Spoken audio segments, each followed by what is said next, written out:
ഓം നമോ ഭഗവതേ വാസുദേവായ. പ്രണവം അസ്ട്രോ ചാനലിലേക്ക് എല്ലാവർക്കും സ്വാഗതം. ആദ്യമായിട്ടാണ് നമ്മുടെ വീഡിയോ കാണുന്നതെങ്കിൽ സബ്സ്ക്രൈബ് ചെയ്യുവാനും ഷെയർ ചെയ്യുവാനും മറക്കരുത്. കൂടാതെ ജാതക സംബന്ധമായിട്ടോ നക്ഷത്ര സംബന്ധമായിട്ടോ എന്തെങ്കിലും സംശയം തോന്നുന്ന പക്ഷം എൻ്റെ ഈ വാട്സപ്പ് നമ്പറിൽ ബന്ധപ്പെട്ടുള്ളൂ.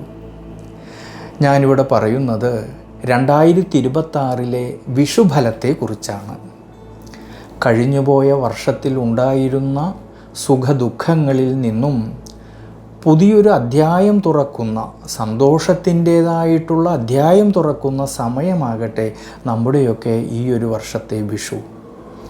ഈ ഒരു വർഷക്കാലം നമ്മുടെ ദൈനംദിന ജീവിതത്തിൽ ശ്രേയസ്സും അഭിവൃദ്ധിയും സന്തോഷവും സമാധാനവും സർവേശ്വരകാരകനായിരിക്കുന്ന ജഗദീശ്വരനിൽ നിന്നും ഉണ്ടാകട്ടെ എന്ന് പ്രാർത്ഥിച്ചുകൊണ്ട് മേടം രാശി മുതൽ മീനം രാശിയിൽ ജനിച്ച ഓരോരോ രാശിക്കാർക്കും ഉണ്ടാകുന്ന ഗുണദോഷ ഫലങ്ങളെക്കുറിച്ചാണ് ഞാനിവിടെ പറയുന്നത്.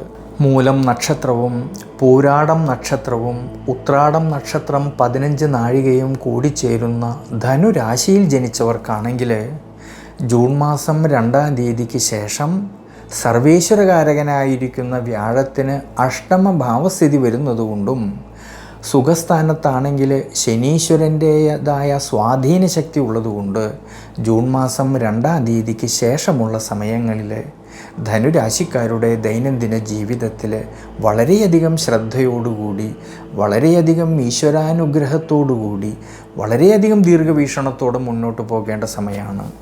ആരോഗ്യപരമായിട്ട് കുറച്ചൊക്കെ ശ്രദ്ധിക്കണം. കുടുംബത്തിലും സുഹൃത്ത് ബന്ധങ്ങളിലും അഭിപ്രായ ഭിന്നത വരാതെ നോക്കണം. കുടുംബത്തിലെ ചില ഏറ്റക്കുറച്ചിലുകൾ വരാൻ സാധ്യത ഉള്ളതുകൊണ്ട് അഭിപ്രായ ഭിന്നതകളോ തർക്കങ്ങളോ മനോവിഷമതകളോ വരാതെ ശ്രദ്ധിക്കണം.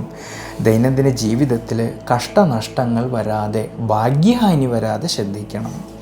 യാത്രകളിലും ഡ്രൈവിങ്ങിലും ശ്രദ്ധ വേണം. വീഴ്ചകളോ ക്ഷതങ്ങളോ വരാതെ നോക്കണം.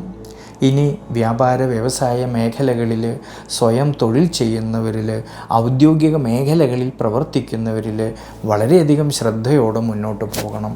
കഷ്ടനഷ്ടങ്ങൾ വരാതെ നോക്കണം ഈ ഒരു സമയങ്ങളിൽ. വിദ്യാർത്ഥികൾക്കാണെങ്കിൽ കഠിനാധ്വാനം ചെയ്ത് പഠിക്കുന്ന കാര്യങ്ങളിലേക്ക് കൂടുതലും ശ്രദ്ധ കൊടുക്കുന്നത് വളരെ നല്ലതാണ്. അതുകൊണ്ട് ധനുരാശിയിൽ ജനിച്ചവരാണെങ്കിൽ ഈ ഒരു സമയത്ത് വ്യാഴാഴ്ച ദിവസങ്ങളിൽ വിഷ്ണു ക്ഷേത്രത്തിൽ ഭഗവാന് മഞ്ഞപ്പട്ട് സമർപ്പിക്കുന്നതും നാമജപം ചെയ്യുന്നതും വളരെ വളരെ നല്ലതാണ്.